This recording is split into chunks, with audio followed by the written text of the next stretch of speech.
Well, good morning or good evening. It's morning if you're watching us on WPCW.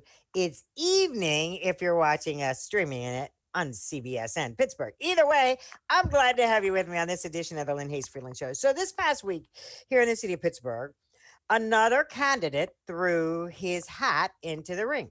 Tony Moreno decided he was going to run. He was going to accept the write-in nomination on the Republican ticket. But that's not who I'm talking to today. Before that happened, Marlin Woods threw his hat into the ring, and that's my guest today. Welcome, Marlin. Thank you, Lynn. Thank you for having me. This is such a pleasure and an honor to be upon your storied platform. Thank you. Absolutely. I am thrilled to have you here, and I think that a lot of our viewers are really interested to know your story, to know who Marlin Woods is. So I was going to ask you at first, what made you decide to run for mayor? But what is your elevator pitch on who Marlin Woods is? So Marlin Woods is a resident of the city of Pittsburgh, born and raised here. Raised for the first 7 years of my life by a single mother who worked 2 jobs and went to Sawyer School.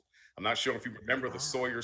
I do. Absolutely. I do. Yeah. Raised by that single mother at age 7, Eric Woods came into our lives and taught me how to be a man. Wow. A man of my word, and to follow through on what I believe in as a young man coming up and a young African-American man coming up in the United States of America, and that I have responsibility to do something special with my life. And now I teach that to my children. I have sons, 2 sons in my house. One is 14, the other is 4. And so there is a responsibility that I have to be that example to them, as well as a husband to my wife, Jessica, who is actually the real star of our household. She is the centerpiece and the pillar of our home. And so that's Marlin Woods. Marlin Woods is an influencer. Marlin Woods is a national public speaker. Marlin Woods is a preacher. And so I take great pride in recognizing responsibility to step up and to say that I raise my hand and say, here I am, Lord, send me. Way back in 2017, when the community began telling me that my name was coming up in these conversations on community leadership, more specifically, civic and political leadership, and for me to take a real hard look at it. And individuals, independent of each other, from the small business sector and space to people in the community, began to share with me, Marlin, your name is coming up in these conversations, Doc. You really need to take a real hard look at this, man, on leadership and the inspiration that you provide, not just to Black folks, but to everyone. And so from that, Lynn, I went into my prayer closet after having conversation with my wife, Jessica, because if she had not approved this, I wouldn't be sitting here with you now doing what I tell my children they have a responsibility to do, and that's to manage and to drive legacy.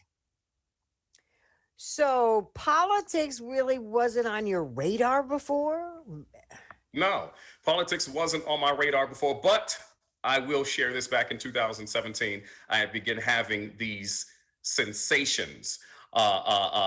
Back in 2016, and these thoughts and images came to mind of political leadership. And I mentioned it to my wife one time, and then I let it go because I dismissed that thought. I was enjoying what I was doing as a consultant in the business space, more specifically, the health and welfare employee benefits space across the country.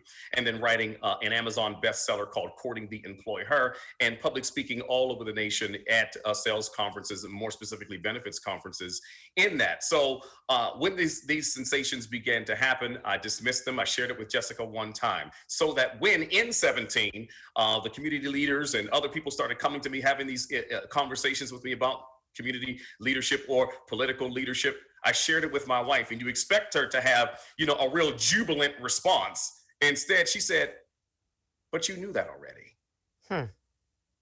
And so, those are some very real things as to why.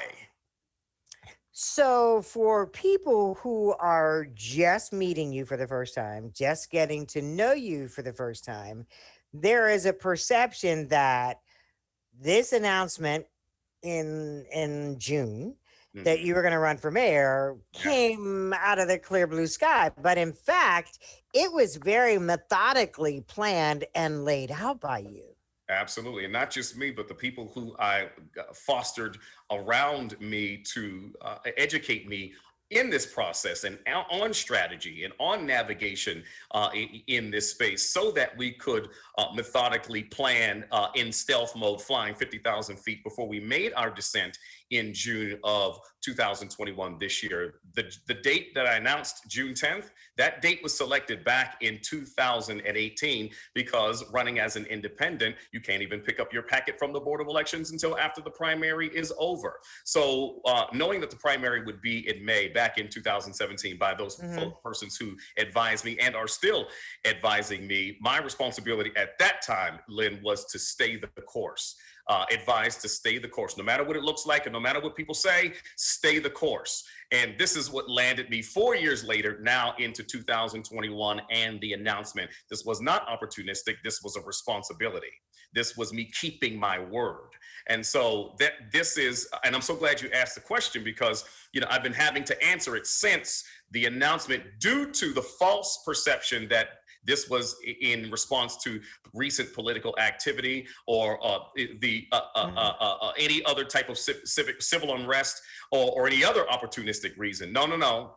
This was me keeping my word to my wife, to my mother who passed away back in 2019, and to my great-grandmother who told me back in the 3rd grade at Fulton Elementary School in Highland Park that I had a responsibility to lead the people of this region. She didn't know what that would look like. And prophetically speaking, she was right. She says, you have a responsibility, boy, and that responsibility will meet you at some point in your life.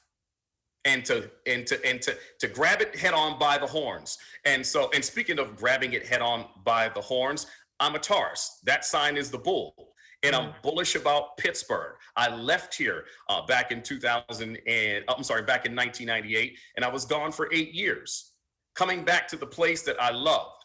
One of the things that I missed about Pittsburgh uniquely was its public parks. Now that might seem, insignificant to you, but to me, these are the things that I loved about Pittsburgh that wasn't common anywhere else. And that brings me to my next point, Lynn. About the public parks. I have 2 daughters, young daughters. One is 9, the other is 7. They're 20 months apart. And there was nothing like there was nothing worse than hearing at a public park with your daughters, Daddy, I have to go to the bathroom. And so now what do? You're not going to take your daughters into these nasty bathrooms. Right. And you certainly aren't going to take your little girls into a porta-john. So now you've got to leave the park. They're upset. You're upset because they're upset. It disrupts their quality of life from being outside and playing and having fresh air and having exercise to now having to leave and go home because they have to go to the bathroom. And you describe all that, and I can see all that. Hold that thought for a second, though. We got to take a commercial break because obviously we're going to get into your platform and so much more when the Lynne Hayes Freeland Show continues. Don't go away.